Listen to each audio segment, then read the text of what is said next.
নমস্কাৰ আপোনালোক সকলোকে আসামিজ লাইভ ইনফো ইউটিউব চেনেলটোলৈ স্বাগতম জনাইছো। দৰ্শকসকল আজি কিন্তু ৰাজ্যকে ধৰি সমগ্ৰ দেশৰ কেইবাটাও গুৰুত্বপূৰ্ণ খবৰ আপোনালোকৰ বাবে যুগুতোৱা হৈছে আৰু এই খবৰকেইটা আপোনালোকৰ বাবে বহুতেই জৰুৰী। গতিকে আপোনালোকে ভিডিঅ'টো স্কিপ নকৰি শেষলৈকে সম্পূৰ্ণ চাই থাকক আৰু যদি চেনেলটোলৈ নতুনকৈ আহিছে চেনেলটো ছাবস্ক্ৰাইব কৰি কাষত থকা বেল আইকনটো প্ৰেছ কৰি দিয়ক আৰু যদি ভিডিঅ'টো চাই ভাল পায় এটা লাইক কৰি আমাক উৎসাহিত কৰিব। দৰ্শকসকল আজিৰ দিনটো প্ৰথমটো গুৰুত্বপূৰ্ণ খবৰ হৈছে এতিয়াৰ পৰা ৰাজ্য নাথাকিব কোনো ধৰণৰ ৰেভিনিউ টাউন। গাঁও পঞ্চায়তৰ অধীনত এইসমূহ কাম কৰিবলৈ নালাগে ট্ৰেড লাইচেন্স। সোমবাৰে অনুষ্ঠিত হয় মুখ্যমন্ত্ৰী ডক্টৰ হিমন্ত বিশ্ব শৰ্মাৰ অধ্যক্ষতাত সাপ্তাহিক কেবিনেট বৈঠক। আজিৰ কেবিনেট বৈঠকতো বহুকেইটা গুৰুত্বপূৰ্ণ সিদ্ধান্ত গ্ৰহণ কৰা হয়। কেবিনেট বৈঠকৰ পিছতে মন্ত্ৰী পীযুষ হাজৰিকাই সংবাদমেল সম্বোধন কৰে। কি সিদ্ধান্ত লোৱা হ'ল কেবিনেট বৈঠকত?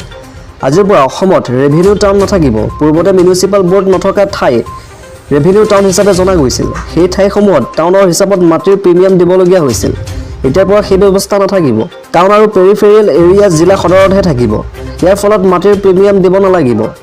গাঁও পঞ্চায়তৰ অধীনত ট্ৰেড লাইচেন্স নালাগে। মোবাইল টাৱাৰ, দেশী বিদেশী ৱাইন, শিক্ষানুষ্ঠান, প্ৰদূষণ সৃষ্টিকাৰী উদ্যোগ, ইটা ভাটা, নাৰ্ছিং হোমৰ বাবে লাগিব ট্ৰেড লাইচেন্স। শ্ৰমিক সুৰক্ষাৰ বাবে, স্বাস্থ্য আৰু পৰিৱেশৰ বাবে অনলাইনত ৰেজিষ্টাৰ থকা হ'ব লাগিব। 40 বছৰৰ ওপৰৰ শ্ৰমিকৰ বছৰেকীয়া স্বাস্থ্য পৰীক্ষা কৰিব লাগিব আৰু লগতে পৰিচয় পত্ৰ দিবই লাগিব। এই সকলো ঠিক কৰিব লাগিব উদ্যোগ কৰ্তৃপক্ষই। 100ৰ ওপৰত শ্ৰমিক থকা উদ্যোগত শ্ৰমিক আৰু মালিকৰ এখন কমিটি গঠন কৰিব লাগিব। GMCৰ নিৰ্বাচনত EVM ব্যৱহাৰ কৰাৰ সিদ্ধান্ত কেবিনেটৰ। বাজেট বহিৰ্ভূত 200ৰ পৰা 2000 টকালৈ কণ্টিজেঞ্চি ফাণ্ডলৈ বৃদ্ধি। দৰ্শকসকল আজিৰ দিনটোৰ পৰৱৰ্তী খবৰটো লৈ আহিছোঁ। আজি নিৰ্বাচন শেষ হোৱাৰ লগে লগে পেট্ৰল আৰু ডিজেলৰ দাম বৃদ্ধি হ'ব পাৰে। দৰ্শকসকল আমাৰ হাতত আহি পৰা তথ্য অনুসৰি উত্তৰ প্ৰদেশৰ বিধানসভা নিৰ্বাচনৰ অন্তিম পৰ্যায় সোমবাৰে সমাপ্ত হ'ব আৰু ইয়াৰ সৈতে তেল কোম্পানীবোৰৰ ওপৰত থকা লগামো সমাপ্ত হ'ব। মঙলবাৰে ৰাতিপুৱা তেলৰ কোম্পানীবোৰে পেট্ৰল ডিজেলৰ মূল্য পৰিৱৰ্তন আৰম্ভ কৰাৰ সম্ভাৱনা আছে। দৰাচলতে বিশ্ব বজাৰত সাৰুৱা তেলৰ মূল্য 2008 চনৰ পিছত আটাইতকৈ ব্যয়বহুল হৈ পৰিছে। সোমবাৰে ৰাতিপুৱা ব্ৰেণ্ট কুইণ্টৰ প্ৰতি বেৰেলত $139 অতিক্ৰম কৰে, যি এদিনতে 10%তকৈ অধিক বৃদ্ধি হয়। অৱশ্যে ই অলপ পিছত নামি আহিছিল, কিন্তু এতিয়াও প্ৰতি বেৰেলত প্ৰায় $130 হৈ আছে। এতিয়া তেল কোম্পানীবোৰৰ ওপৰত মূল্য বৃদ্ধিৰ হেঁচাও শীৰ্ষত উপনীত হৈছে। দৰ্শকসকল আমি জানিব পৰা মতে চৰকাৰে 2017 চনৰ 15 জুনৰ পিছত তেলৰ মূল্য পৰিৱৰ্তন সম্পূৰ্ণৰূপে বজাৰৰ ওপৰত নিৰ্ভৰশীল কৰি তুলিছে। ইয়াৰ অৰ্থ হৈছে যে বিশ্ব বজাৰত অশোধিত তেলৰ মূল্যৰ সন্দৰ্ভত কোম্পানীবোৰে ঘৰুৱা বজাৰত পেট্ৰল আৰু ডিজেলৰ হাৰো নিৰ্ধাৰণ কৰিব। কিন্তু ঘটনাটো হ'ল যে 5খন ৰাজ্যৰ নিৰ্বাচন পৰিপ্ৰেক্ষিতত চৰকাৰৰ হেঁচাত কোম্পানীবোৰে পেট্ৰল আৰু ডিজেলৰ মূল্য বৃদ্ধি কৰা নাছিল, যিবোৰ 4 মাহ ধৰি স্থিৰ হৈ আছে। এই সময়ছোৱাত অশোধিত তেলৰ মূল্য প্ৰায় দুগুণ হৈছে, যাৰ ফলত পেট্ৰলিয়াম কোম্পানীবোৰৰ ওপৰত মূল্য বৃদ্ধিৰ বাবে যথেষ্ট চাপ পৰিছে। দৰ্শকসকল এনাৰ্জি মাৰ্কেট আৰু কমোডিটি বিশেষজ্ঞ অজয় কেডিয়ে কয় যে ভাৰতীয় পেট্ৰলিয়াম কোম্পানীবোৰৰ মাৰ্জিন ক্ৰমান্বয়ে হ্ৰাস পাই আহিছে। 4 মাহৰ আগতে তেওঁলোকে অশোধিত তেল ক্ৰয় কৰা মূল্য দুগুণ পৰিশোধ কৰিব লগা হৈছিল। অনুমান কৰা হৈছে যে প্ৰথম দিনাৰ পৰা কোম্পানীবোৰৰ 50 পইচাতকৈ অধিক বৃদ্ধি হ'ব পাৰে। যদি এই প্ৰৱণতা কেইদিনমানৰ পিছত অব্যাহত থাকে, পেট্ৰল আৰু ডিজেলৰ খুচুৰা মূল্য প্ৰতি লিটাৰত 5 টকা বৃদ্ধি হ'ব। দৰ্শকসকল এটা আন্তঃৰাষ্ট্ৰীয় খবৰ লৈ আহিছোঁ। 35 মিনিট ধৰি মোদী আৰু জেলেনস্কিৰ টেলিফোনিক বাৰ্তালাপ। কি বিষয়ত ইউক্ৰেইনৰ ৰাষ্ট্ৰপতিৰ সৈতে আলোচনা কৰিলে নৰেন্দ্ৰ মোদীয়ে? দৰ্শকসকল আমি জানিব পৰা মতে ইউক্ৰেইনৰ ৰাষ্ট্ৰপতি ভলোদিমিৰ জেলেনস্কিৰ সৈতে পুনৰ টেলিফোনিক বাৰ্তালাপত মিলিত হ'ল ভাৰতৰ প্ৰধানমন্ত্ৰী নৰেন্দ্ৰ মোদী। সোমবাৰে দুয়ো দেশৰ মাজত অনুষ্ঠিত হয় এই বৈঠক। প্ৰধানমন্ত্ৰীৰ কাৰ্যালয়ৰ সূত্ৰে খবৰ মোদী জেলেনস্কিৰ মাজত ফোন মুঠ 35 মিনিট সময় আলোচনা হয়। মোদীয়ে জেলেনস্কিক কৈছে ক্ৰমাগত আলোচনাৰ টেবুলত থাকি যিদৰে দুয়োখন দেশে সমস্যা সমাধানৰ চেষ্টা কৰিছে সেয়া উল্লেখনীয়।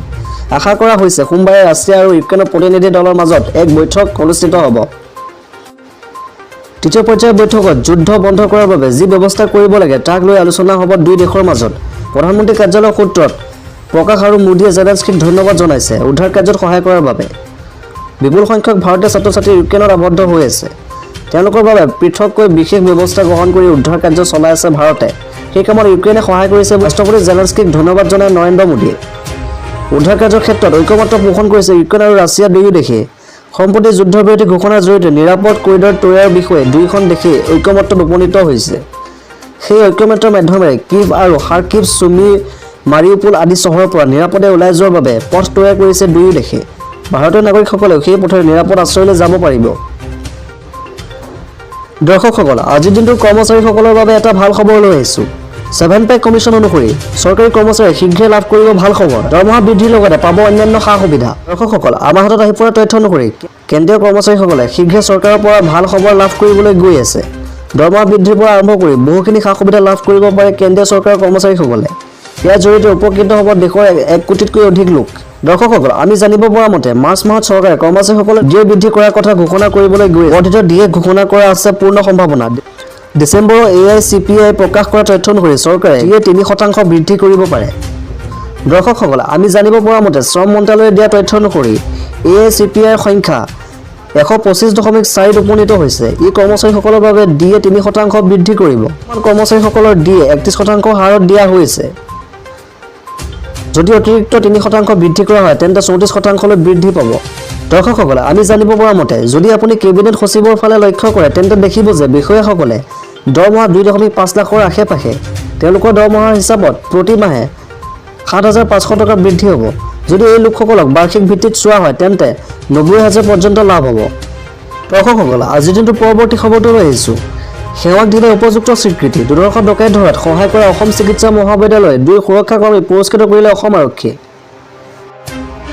আৰক্ষীৰ দ্বাৰা 2 সুৰক্ষা কৰ্মীলৈ পুৰস্কাৰ অসম চিকিৎসা মহাবিদ্যালয়ৰ পৰা পলায়ন কৰা দুৰ্ধৰ্ষ ডকাইত তথা চোৰ অৰুণ কুৰ্মী ওৰফে পিটকুক আত্মগোপন কৰি থকা অৱস্থাত আটক কৰি আৰক্ষীক গোটাই দিয়া 2 সুৰক্ষা কৰ্মীলৈ অসম আৰক্ষীয়ে পুৰস্কাৰ হিচাপে নগদ 50,000 টকা আৰু মানপত্ৰ আগবঢ়ায় সুনীল বাল্মীকি আৰু দিগন্ত দাস নামৰ অসম চিকিৎসা মহাবিদ্যালয়ৰ 2 সুৰক্ষা কৰ্মীলৈ অসম আৰক্ষীৰ হৈ ডিব্ৰুগড় আৰক্ষী অধীক্ষক শতাংগ মিশ্ৰই নগদ 50,000 টকা মানপত্ৰ আৰু ফুলা গামোচা প্ৰদান কৰে যোৱা 22 ফেব্ৰুৱাৰীত ডিব্ৰুগড় জিলাৰ মৰাণৰ অতি ভিতৰুৱা অঞ্চলত কাছমাৰীত আৰক্ষীক আক্ৰমণ কৰি পলায়ন কৰিবলৈ চেষ্টা কৰাৰ সময়ত দুৰ্ধৰ্ষ গাড়ী চুৰ তথা বহু ডকাইতি কাণ্ডত জড়িত অৰুণ কুৰ্মী ওৰফে পিটকুক ভৰিত গুলীয়াই আহত কৰিছিল ডিব্ৰুগড় আৰক্ষীয়ে বাওঁ ভৰিত গুলীবিদ্ধ হৈ অসম চিকিৎসা মহাবিদ্যালয়ত উক্ত দিনাৰ পৰাই চিকিৎসাধীন হৈ থকা অৰুণ কুৰ্মী পহৰাৰ দায়িত্বত থকা আৰক্ষীৰ চকুত ধূলি দি কেইবাবাৰো পলায়নৰ চেষ্টা কৰিছিল যদিও পলাবলৈ সক্ষম হোৱা নাছিল কিন্তু দেওবাৰে চাৰ্জাৰী বিভাগ ICU স্থানাগাৰৰ খিৰিকীৰ পৰা কাপোৰ যোৰা দি 2 মহল ওপৰৰ পৰা পলায়ন কৰিবলৈ চেষ্টা কৰে পিটকুৱে দুৰ্ধৰ্ষ ডকাইতক বিচাৰি হাবাথৰি খোৱা ডিব্ৰুগড় আৰক্ষীয়ে পুনৰ আটক কৰাত বিফল হয় অৱশেষত